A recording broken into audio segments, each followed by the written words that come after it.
You are listening to KC Sports Network, proudly presented by Emprise Bank, your partner in possible. What is up, Chiefs Kingdom? Welcome back to One-on-One, a KC Sports Network podcast. I am your co-host, Mike DeVito, here as always with 9-year NFL veteran and Kansas City Chiefs Super Bowl champion Jeff Allen. And we are bringing you all things Chiefs football from a player's perspective. AFC Championship Edition episode today. And nationally, he's known as Cam from Modern Family or Duke from The Secret Life of Pets. But around Kansas City, he's known by many as Randy Reid. Andy Reid's long-lost brother and owner of the Watercraft Warehouse. We are obviously talking about my brother, Eric Stonestreet, who joins us today. Eric, thank you so much for coming on the podcast. How you doing, man? Good. How are you? Thank you for thanks for asking me to be on this very exciting week. Yes, we're happy to have you. Big week. Funny though, Eric. I mean, it seems like, we're 5 years in a row now that we're back on. I mean, it just seems routine nowadays. But let me start with this, because today it's come out that Kansas City's no longer the favorite in this game. Jeff, I don't know if you saw this as well, but now Kansas City's no longer favored. I would imagine it has to do with Mahomes' injury. I know you're as emotionally invested in this team as we are. Does it sort of get you, like, is there a little chip on your shoulder when you hear those reports come out that Kansas City is sort of underdogs now to the Bengals?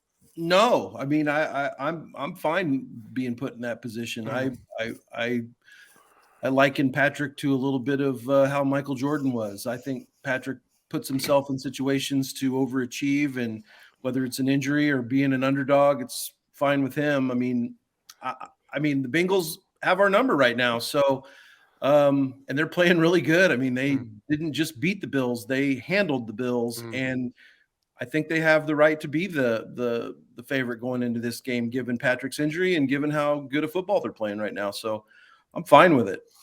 I appreciate your humbleness. I don't have an issue with them being a favorite.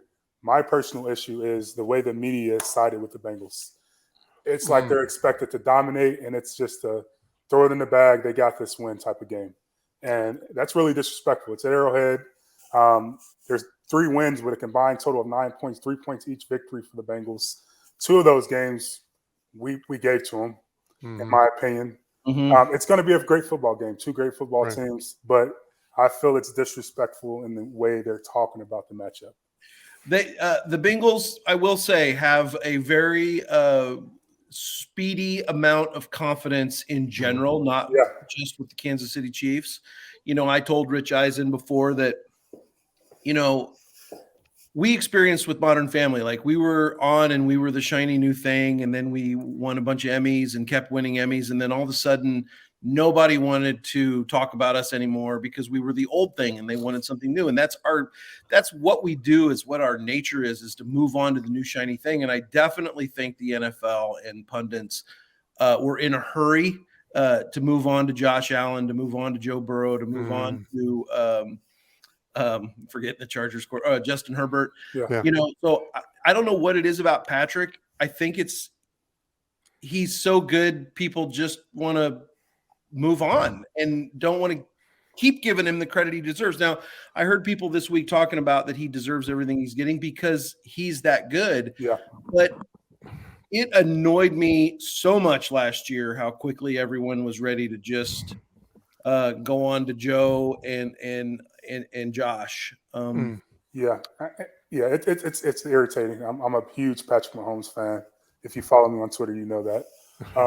I do think it's a little bit unfair. Dan Orlovsky and Ryan Clark, they both had the same exact take, and I think it's ridiculous. They said Joe Burrow is a better quarterback, but Patrick Mahomes is the better football player. How in the hell is that possible? I don't understand. Yeah. No, sorry, Eric. I don't want to cut you off, but these kind of criticisms are mind-boggling, and they come every single year to sort of piggyback on what Eric is saying. It seems remember, we're dealing with people that are, paid to talk. Like, right. I don't know how much you guys are getting paid for this interview. I'm getting $0 for this interview. Well, I'm not getting paid to talk, but those people have to come up with takes all the time, and it's always about the hot take. Now, those are guys that are educated football players, and they know what they're doing, and they know what they're saying. Schrager today said that Joe, if he wins, he's the king of the AFC. And my question to everybody that says that if he goes 4-0 against Patrick Mahomes, I'm like, first of all, I'm annoyed with, and it's not a current thing, they've always done it, Peyton versus Brady. I'm sorry, it's not quarterback versus quarterback. It's quarterback versus defense, and I know that's a simplified way of saying it. But until Patrick gets out there and runs corner routes and defends Joe Burrow's passes, it's not Patrick versus Joe. That's a good point. So that annoys me right from the beginning. But my question is this: if Joe Burrow beats Patrick Mahomes on Sunday or the Kansas City Chiefs defense on Sunday, and you are a GM of a fake NFL team and you get to start your team with a quarterback, are you taking Patrick Mahomes or Joe Burrow? That is the question. We were talking about that when everybody was talking about the MVP race, and that was the same thought experiment that I brought up. I was like, okay, everybody says, well, this person or that person. I'm like, if you are starting a team and you have one person to pick, who's the first person you're going to pick off the board? 32 teams are going to choose Patrick Mahomes at quarterback. 100%. And I'm saying until he is dethroned from that question as the first pick, he's, as far as I'm concerned, still the king at the quarterback role. And then we have to deal. It's a team sport. I'm not taking anything away, but Patrick and the whole quarterback versus quarterback thing has to change. The narrative has to change. To me, that's just a reason and a way for people to talk and create rivalries that aren't really there. Yeah, right. Yeah, no, that's a great point. It kind of reminds me. So with my time with the Jets, Jeff, I think we had talked about this, but I laugh because it was very similar with Tom Brady and the Patriots back then, where it was like every year they were winning and every year people wanted to dethrone them. They hate the Patriots. And I remember one year, everybody saying Tom Brady's washed up and this team's over. The Patriots are done. You're not going to see, them to be the same the way they were back in the early 2000s. You know what year that was? That's when we beat them. They won the Super Bowl. We beat them in Arrowhead. Well, no, I was still with the Jets. That was in 2009. They had this happen twice. 2009, they were saying, yeah, these guys are washed up. Like, no, no, they're not. But I mean, I think that to go back to what Eric was saying, what you were saying, Jeff, is, people just, like I said, they want to move on to the new thing. But Patrick has given, and the Chiefs have given you no reason to do that. And, another thing that drives me nuts, we talk about the ankle injury and saying, okay, Kansas City, this is going to drop them down a notch and whatever. Kansas City continuously, especially this year, but under Andy Reid since he's been there, continuously find ways to they have contingency plans for everything, right? So we saw it last week. Mahomes goes down, Henny goes 90-something yards and scores a touchdown. They lose Hill, they fix it there. Something happens on defense, they change things around. I mean, they just adapt to the situation.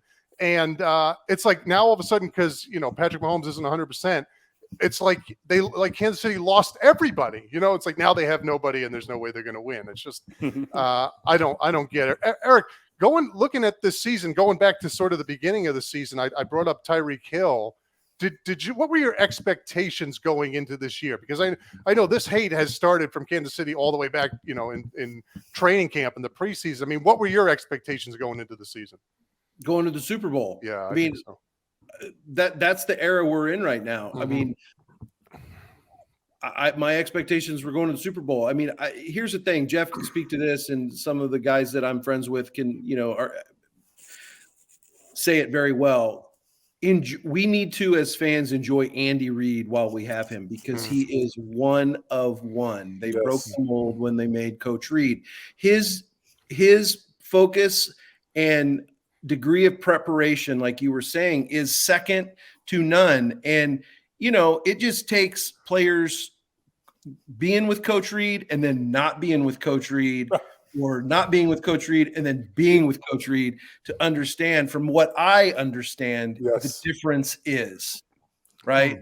Yeah. And so when I know that's the case, my expectation is we're going to the Super Bowl. I think we have the best GM in the NFL. I think he does the most with not as much resources as other teams.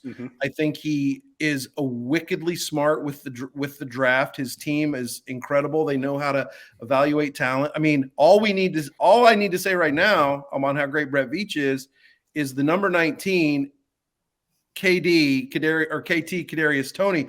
I mean, we got him for the next 3 years. That dude is a stud. Well, yes. Yeah, that's a fantastic point. And that's a guy that they were trying to get out of New York, right? I mean, they were actively trying to get rid of him. But that speaks volumes to Coach Reid. He knows how to, I don't want to say handle guys, but he lets guys show their character. You know, right? It's not that Kadarius was a bad guy, but maybe the GM there or the head coach there couldn't handle his personality. Right. Coach Reid can relate to anyone, and that is what makes him special. He's probably the best, like Eric's saying, he's the best balance of that, right? Where it's like he very much has a systematic approach and the rules are in place and this is what we're going to do to win. And there's, no bullshit times during the day. I mean, you go in there and you work, but at the same time, he's very much a player's coach. Like you said, Jeff, he lets guys show their personality, have fun. And really anybody can come into that situation and adapt to be a part of it and be successful in it. And I've had a number of coaches, who weren't like that. And then, how many times, Jeff, did we have somebody come from New England who played under Belichick and was just like, you hear those stories. We won, but I hated it. I hated it. Like you don't have that with Andy Reid. Well, to me, Coach Reid's to get to the NFL like you guys did, obviously means your work ethic is there and you want to be successful and you want to achieve greatness, right? Or you wouldn't have been just accidentally pushed along the whole way, right? At some point, your talent and your preparation and your work ethic all had to come together. And to me, it seems, because I'm not a player, it seems that Coach Reid does is attract people that want to be great and then shows them the way to achieve every one of their goals and every one of their dreams, and also have a little fun along the way. So to me, I feel like guys see what's going on in Kansas City. They see Big Red and they're like, yeah, I want to go play for Coach Reid because he's going to allow me to be me and guide me to the greatness that I started this whole journey to find. Exactly. That is exactly right, Eric. Couldn't say it better. I'm curious, a little tangent, and then we'll get back. But going off of what you just said, you talked about how, playing in the NFL, you have to have talent, you have to have ability, but there's also that work ethic, and that's really what Andy Reid drives. As an actor in your field, you've obviously ascended to the top as well of your discipline.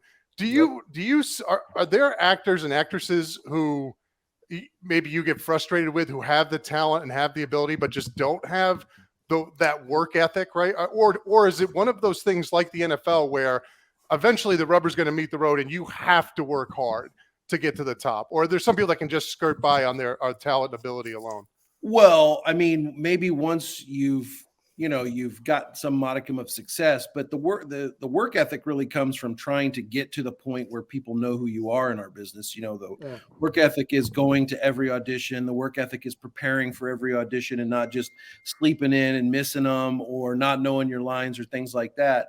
But more than that, I know so many people that are actors that are qualified and funny enough or good enough to be on TV, but they haven't met that moment of opportunity.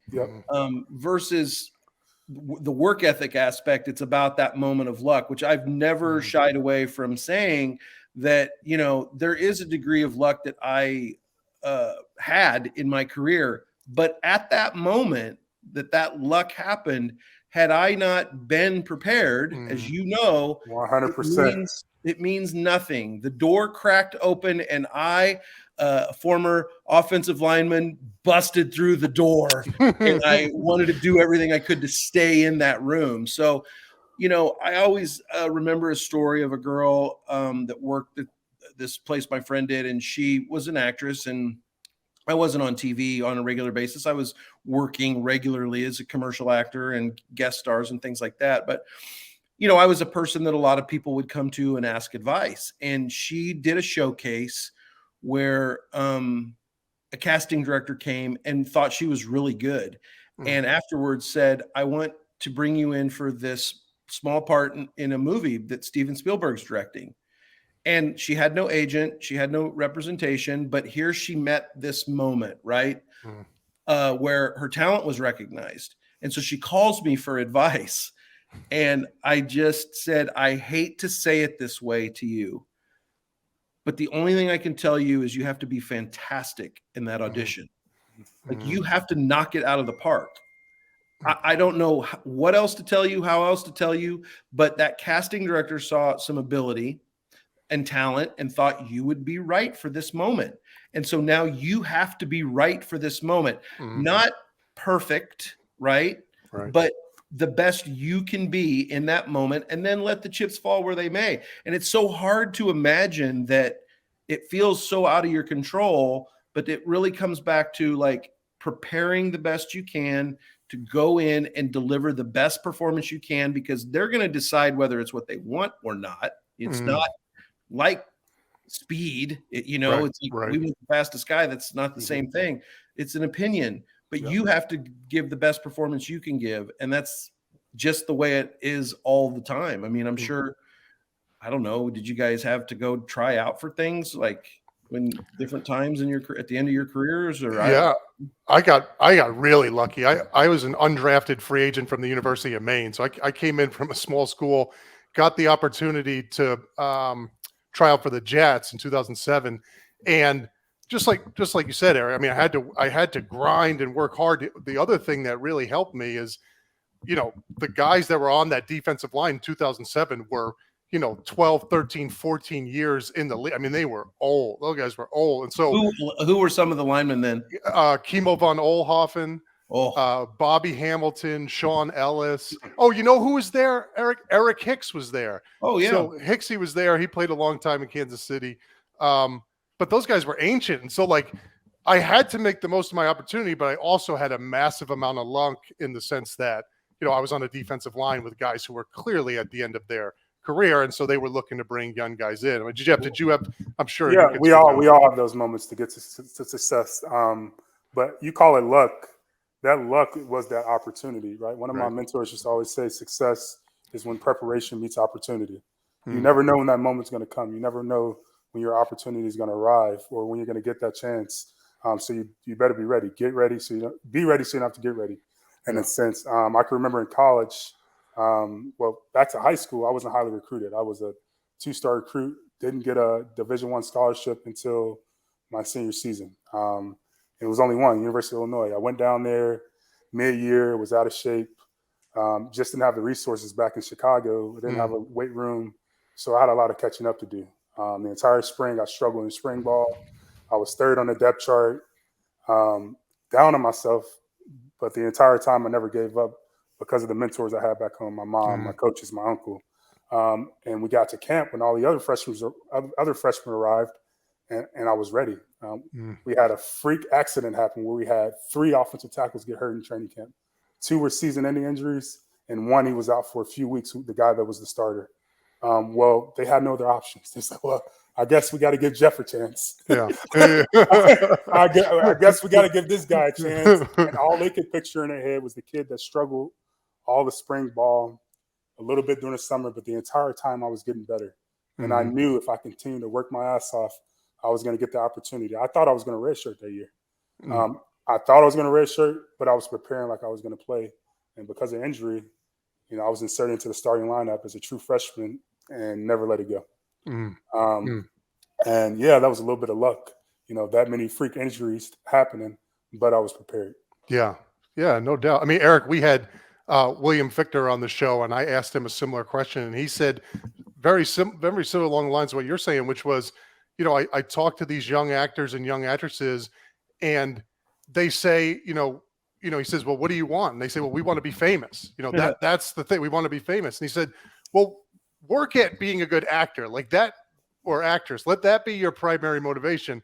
And then the fame will come. But you're not going to get that if you don't work at being good. Your motivation has to be being a good actor and actress first. Yeah. And so, yeah. So Bill Murray has the best quote about being famous. He says, try rich first and see if that doesn't get you everything you want and then worry about fame.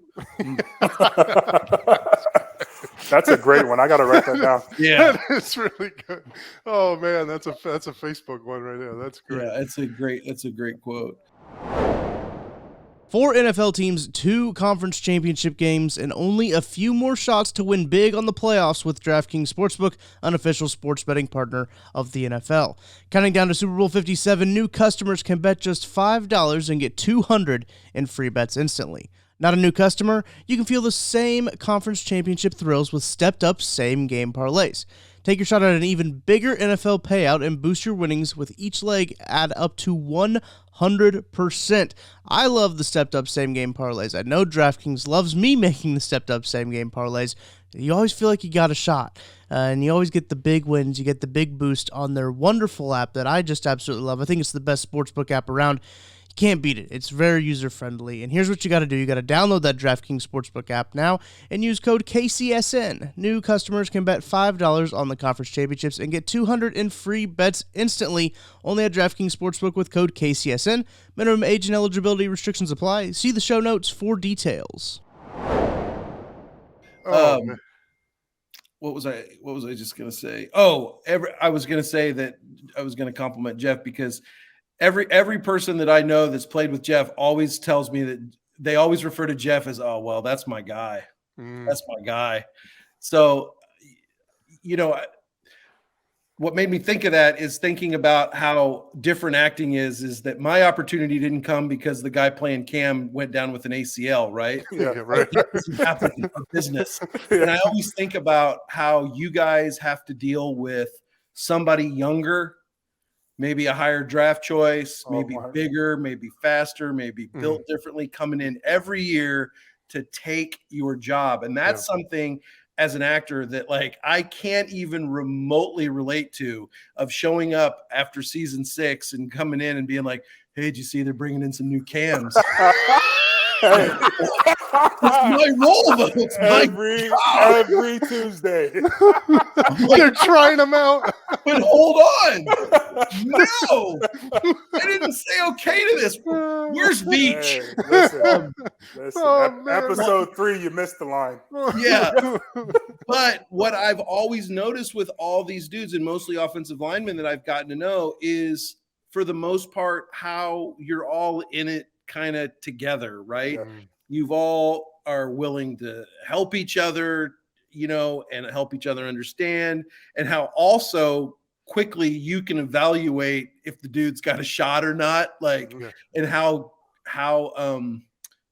threatened you are or aren't by new number 66 coming in or whatever it is. Right. But I can't relate to the, and then you throw in the draft of, you're a third-year guy.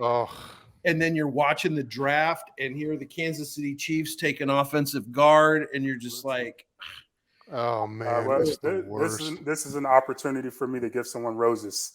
Ryan Lilja, I was drafted in 2012. K-State, baby. Second round pick. I was drafted to take his job, right?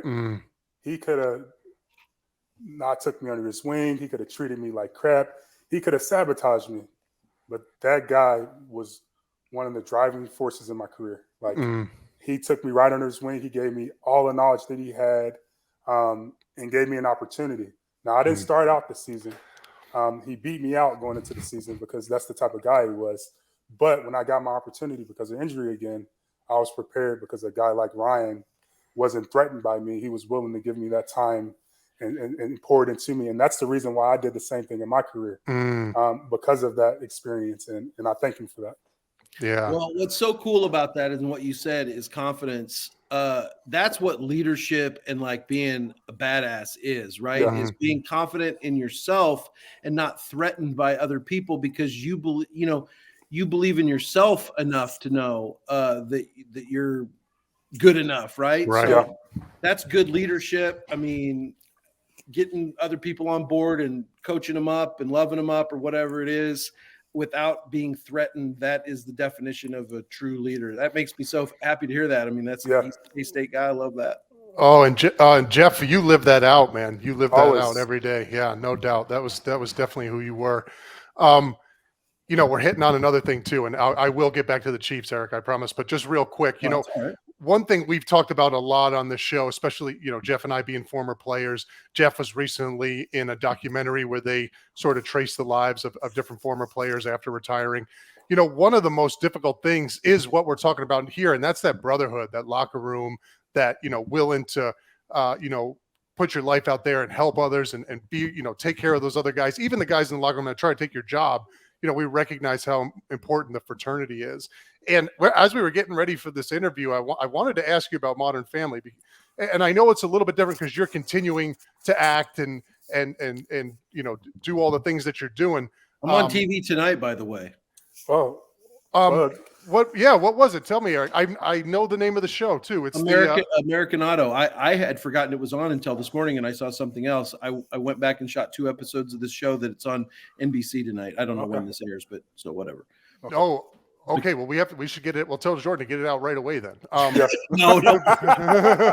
Hey, for our 2,000 views. Yeah. They can get a lot more. Get a lot more with Eric on there. We got Eric on there. But what I wanted to ask you, like, Modern Family was paradigm changing, and I'm sure as an actor or an actress, you do a movie and then you go on to the next thing, and it's a whole different crew. You were with Modern Family for so long, like, do you, in the way that Jeff and I sort of miss the locker room, miss being around the guys, miss the game, do you ever miss Modern Family, like going to work, seeing the people you're building that show with and putting that show together with and acting all the, doing all the stuff that you guys do? I mean, do you ever miss that at all? Oh, I mean, every day. I mean, yes. Yeah. And there's a lot of it that I miss that we can all relate to. The camaraderie, right? Mm-hmm. Having a place to go every day. Look, I was an actor for 13 years before I got Modern Family, and people asked me like what I was most excited about, and it was that I knew where I was basically going to be on next Thursday. Right. I had a place to go. I had a parking spot. I for 13 years I didn't know what my Tuesday was going to be until Monday. I didn't know what was happening. I didn't know what I had going on. And so what Modern Family first gave me was that job stability. It was the first day or the first time I'd ever worked consistently more than 8 days in a row. Right. Wow. That's in 13 years. So that's first and foremost. Then obviously the finances that come with being on a show, I miss that. But more than anything, I miss just hanging out, like the camaraderie that you're talking about, that transition or that resonates on a set the same way it resonates in the locker room is what we call video village, right? So we're shooting, and then between takes while the camera's getting set up or moved or the lights are changing, we're all hanging out around the monitors with the director and the creators and the other actors, and we're all riffing and doing jokes and doing bits, and that's the part of it I miss. And then, obviously my co-stars, but we didn't spend as much time together as people think. Jesse and I, when we were on the show, we were working mostly with each other, but it's kind of one of the little secret sauces of why Modern Family was successful, I think. And it was because we only really saw each other during big family scenes. And then every Wednesday we would do a table read. But it's not like we were all hanging out, like, that's interesting, tired of each other and getting annoyed with each other or anything like that. We really were able to enjoy all of our time together because it wasn't as much as people probably think it was. But then when that's the thing about like why I haven't been in that big of a hurry to go back because of COVID and the restrictions still in Hollywood as far as separating everyone. When I went back to shoot this show we were talking about, American Auto, it wasn't the same experience. It wasn't the hanging out and the commiserating and the jokes and all that because everyone's separate. So until it gets back to that, it just doesn't feel as fun as it used to. So hopefully that will change, and we'll get back to that sort of familial thing on set. Yeah. All right. Thank you, Eric. That's great. I don't want to keep you too long. You've already been on forever. I know your time is precious, and we really appreciate it. Don't worry about it. Just keep going. I'll get a look from somebody over there in a minute. That's right. Talk to me about sort of as players, we always had game day rituals and things like that as we're getting ready for the game.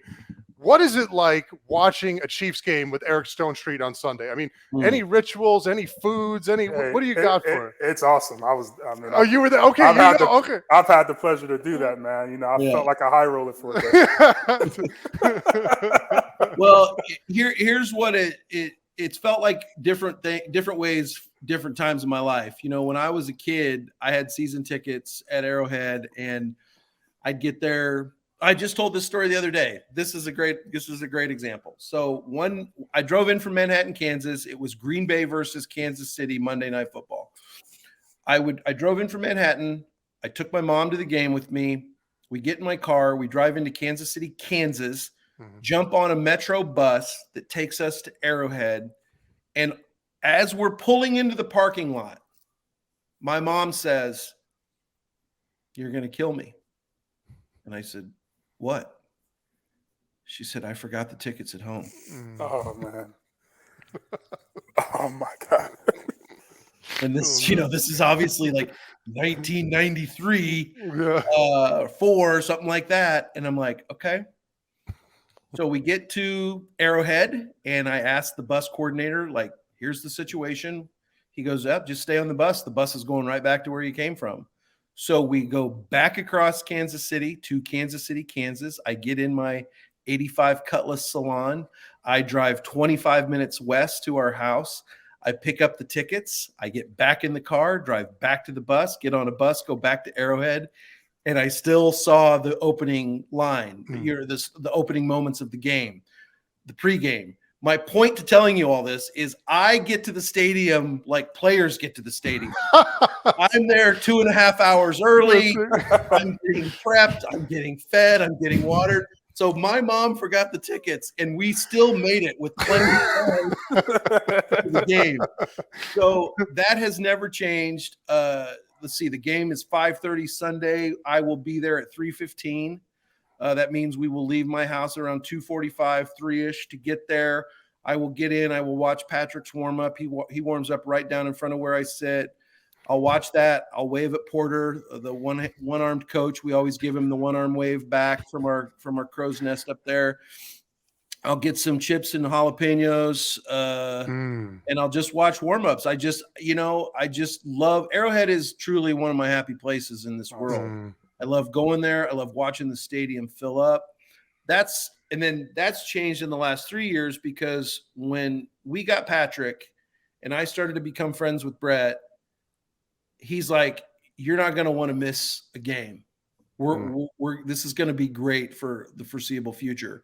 So I talked to Lindsay, my fiance, and this was the last season of Modern Family, and I said, I want my own place at Arrowhead. I want to just be able to go and enjoy the games through this era. And so we got a suite. I have a suite that's right above where my season tickets were as a kid, full circle. And so it's a little different experience now of going to Arrowhead than it used to be, but I love it. I try to have as much of an eclectic group of people as I can in the suite. But Chiefs fans, I'm not a social host. I told Lindsay from the beginning, I don't want to put it on you, but I'm not rubbing elbows. I'm not shaking hands. I'm watching football, and everybody in there needs to know that that's the case. Yep. Right. And so that's what we do. Jeff came to a game. That's the truth. That's funny. I just watched the game. That's funny. No. Hey, listen, he sat there, locked in. Yeah. We said about 4 words to each other, and he said bye. Oh, man. Oh, that's great. Eric, you're like one of us, man. I mean, it's just I don't know how to explain it. I've joked about it before, but like I feel as a fan and being a recognizable fan or famous fan like Paul and Jason and Rob and myself, I feel like it's my responsibility to be locked in and focused and set an example for everyone watching me, because I know eyes are on me. Every time the team comes to town, I know Jacksonville fans were staring at me last week. I had people coming up to me being like, "Do you see all those people just staring at you?" I'm like, "Yeah, I know they're staring at me." And I want them to leave knowing that I'm yelling and screaming and trying to be as loud in there just like everybody else. And I want to be that example for everyone and be the difference that we can as fans, because that's what I can contribute to the game. I want to scream and be passionate and boo and do the whole thing. And I love it so much. Oh, that's great, Eric. It's so. I wish it's embarrassing. You know, it is embarrassing to a point, because I've told Veach this. I'm like, it's crazy that because you guys strapped on a Chiefs uniform at some point in your life, I'm a fan of yours. Like you're in with me. That's it. It doesn't matter who comes and puts on that uniform. I'm immediately invested in everything about you. I want to know everything about you. I want to root for you. And if you're a good person and a good guy and you move on to another team, I'll still root for you, except for against the Kansas City Chiefs. And it's a weird thing that is just ingrained in my and so many other fans' soul of the sport and of the team, that once you put on a Chiefs uniform, then I'm your fan. I remember the first time I reached out to you, Eric, I was thinking there's no way he's going to respond. Like, there's no way. And then all of a sudden, boop, right back. I was like, wow. Like, so you really, I mean, it was, what you're saying is totally true. And talk to me. You've been around Chiefs fans from the beginning. I mean, talk to me about this fan base, because I know Jeff and I have been at other places, and there's just something special about Arrowhead, about Kansas City. I was out there for 2 minutes, and I realized right away, wow, this community is special. I mean, it kind of reminds me almost of a college fan base, in the sense that, boy, they are really on our side.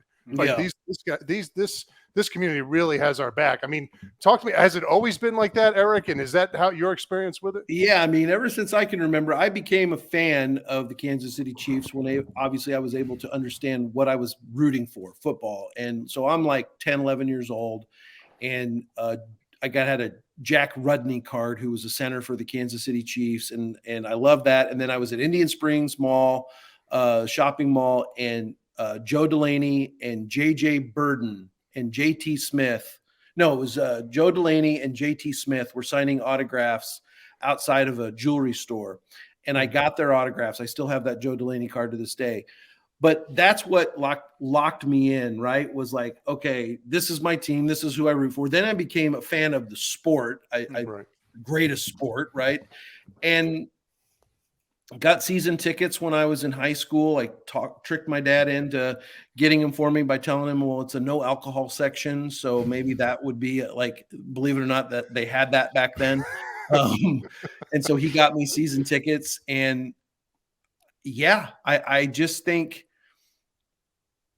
you know, I've always said that about Kansas City without putting it down in any way, that we're a city that, if you give us a little, right, we appreciate it so much. It's like why Big Slick works in Kansas City, the charity that Rob and Paul and Jason and Dave and I do, is these celebrities from LA and Hollywood and whatever, they come to Kansas City and give their time, and Kansas City just soaks and eats that up, because it's like, you see us, you care about us, you like Kansas City.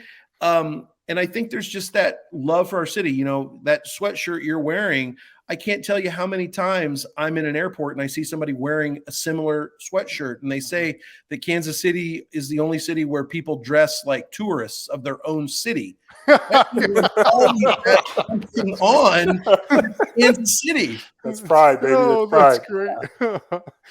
You know, another funny thing is, this is, I'll have to figure out how to tell this short story that's long. In LA one day, Lindsay and I were out running an errand, and I'm going to cut a lot of this out, but I'm driving to a point. We go into this grocery store, and I immediately knew something was up. Well, what was up was Ellen DeGeneres had hidden cameras in there, and she was doing a bit. Well, I just had walked into this grocery store not knowing there was a bit going on. And Lindsay, as we're walking down, she's like, babe, I'm pretty sure the cash register attendant is Michael Bublé. And I'm like, what? And so we get up there, and sure enough, I had walked into a hidden camera sketch on the Ellen DeGeneres show, not knowing it. Well, Michael thought they had sent me in there, and I was like, well, I don't want to ruin this bit. Anyway, we do this bit. You can watch this. Your viewers can go online, do Eric Stonestreet, Michael Bublé, Ellen, right? For the point. So we go home, and I get a phone call from the producer of Ellen, who's a friend of mine, and he's like, hey, what are you doing? And I said, well, we just got home. And he goes, can you come to the studio and crash Michael Bublé's appearance on the show? And I was like, sure. So I went from literally not working that day. It was a rainy day. We were out getting firewood, to not doing anything, to then all of a sudden seeing Michael Bublé, then going to the Ellen DeGeneres show, being on the Ellen DeGeneres show. And then here I come out onto the show. Well, we were with, I'm going to name drop here for just a second. I'll pick it up in just a minute. We were with Roger Goodell and his beautiful, lovely wife, Jane. And she saw that and she goes, oh my God, how did you get home in time, like to then change into Chiefs stuff? And Lindsay's like, no, that's how Eric dresses most every day. That's just what he was wearing. She's like, you have got to be kidding me. And I'm like, no, what's wrong with that? Like, I'm sorry. It was a big week that week. There was I forget who we were playing, right. But I was just wearing what I would wear every day. And I feel like I'm just like most other people. Like, we just are proud of our city. We're proud of our teams. We love our teams. And I'm constantly trying to get the word out. And in this case, it was me going head to toe in Kansas City Chiefs gear on the Ellen DeGeneres show. That's awesome. And that's the whole community, right? I mean, like you said, it's the whole community. It's like, it just happens to be that I'm one of the people that goes on the Ellen DeGeneres show. But if you could go into all these houses around me right now, I guarantee you most of them are dressed like this. Right. I have my whole closet is all red, all red Chief stuff. My wife is like, you can't wear that because it looks like you're trying to say that you played for the Chiefs. We're up here in northern Maine, Eric. So like, it's all Pats fans. She's like, it looks like you're trying to show off. I'm like, no. Doesn't Roger live in Maine or something like that? I think he does have a place out in Bar Harbor. Yeah, beautiful area out there. I'm more inland. It's just snow. It's just snow over there. All right, Eric, you've given us so much time, brother. Before we let you go, thoughts on this matchup with the Bengals and Chiefs? What are your keys to the game? What are you looking at going into this game? How are the Chiefs going to get this done, brother? Well, I was just texting with somebody today and saying, it's kind of that thing when you're on an airplane and you're nervous. When you're the pilot, you're not nervous, right? As the passenger, I'm nervous because why? I can't control anything.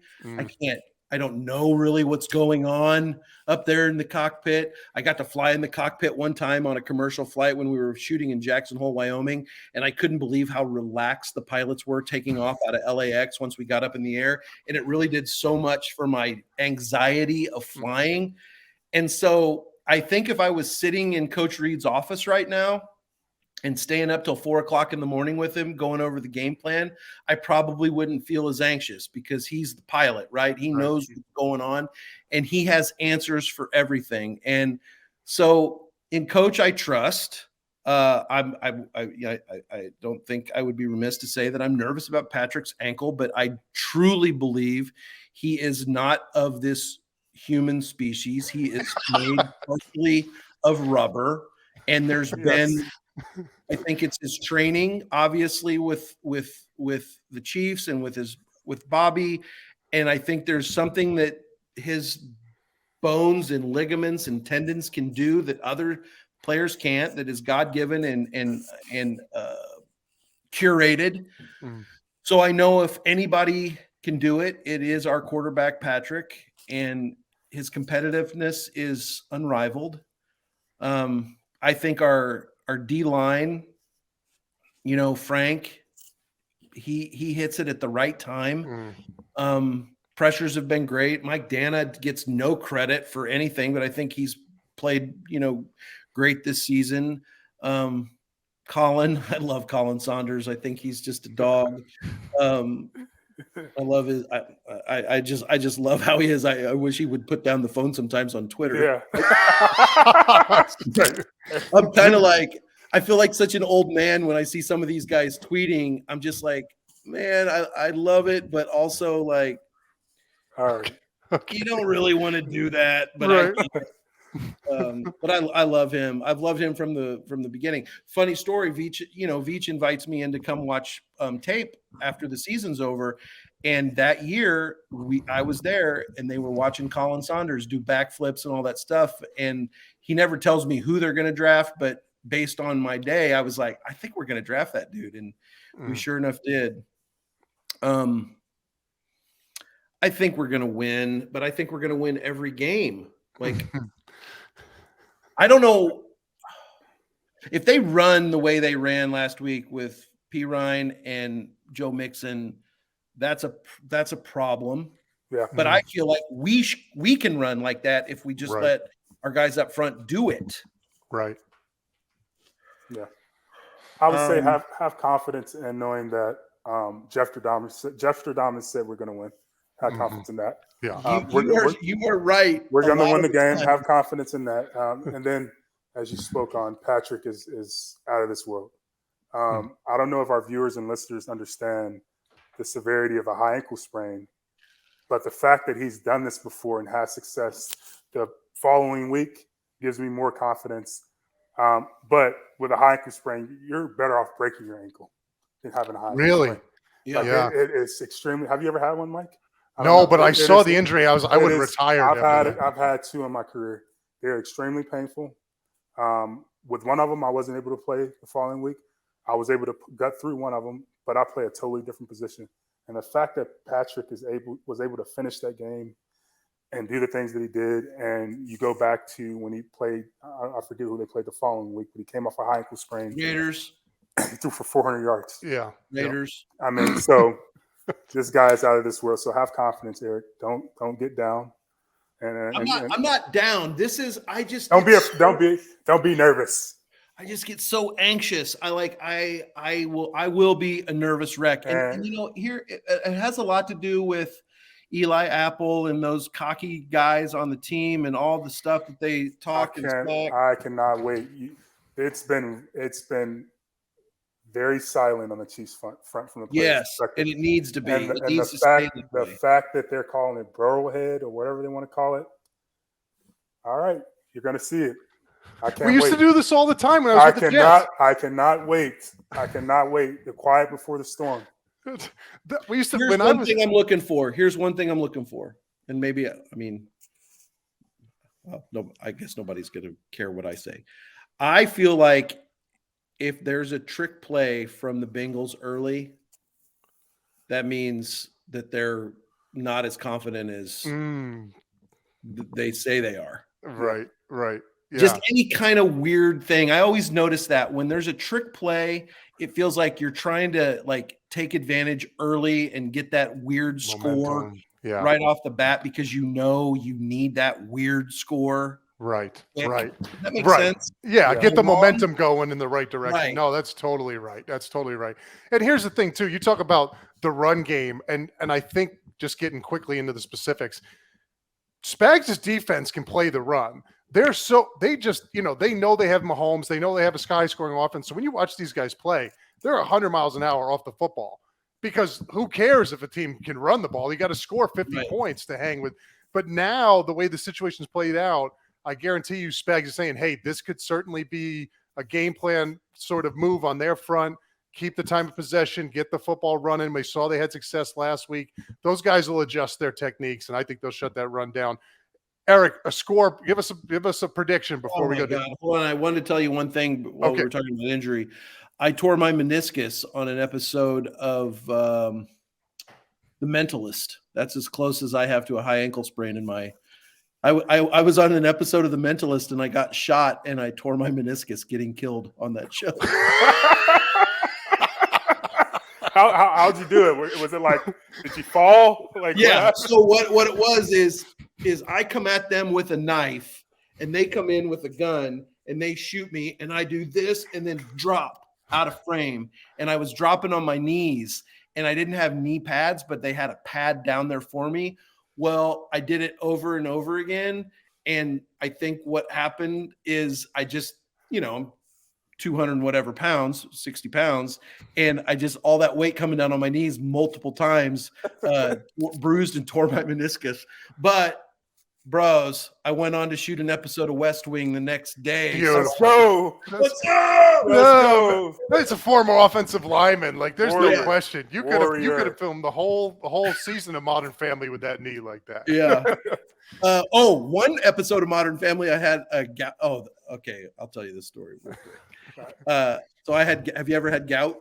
No, but I've heard it's painful. They said it's like the worst turf toe. thing.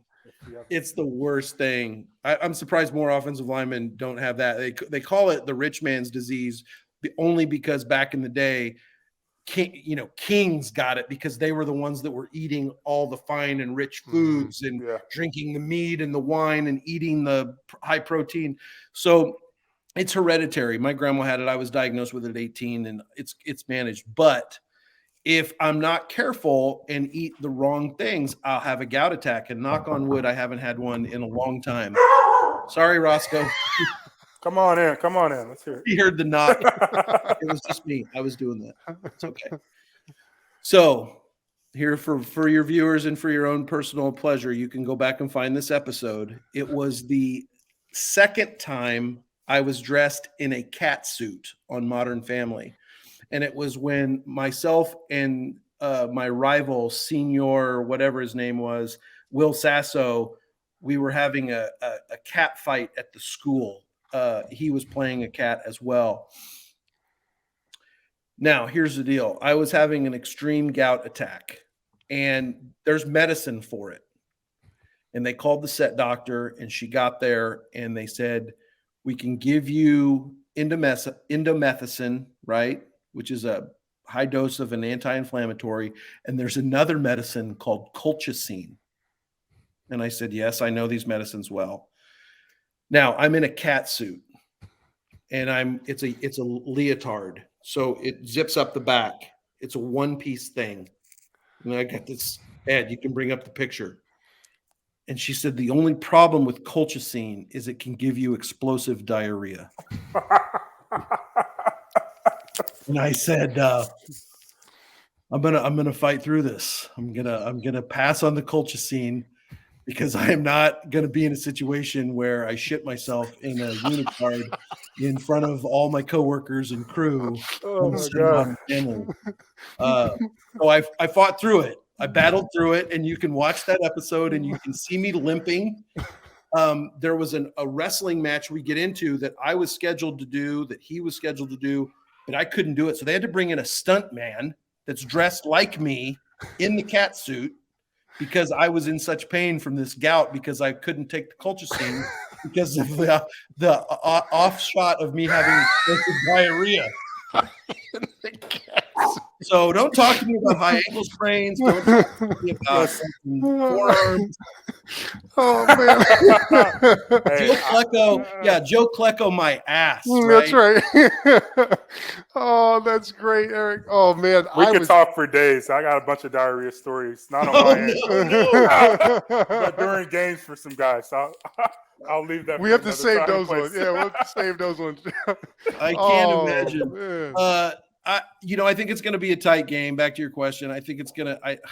I don't know. I'm not.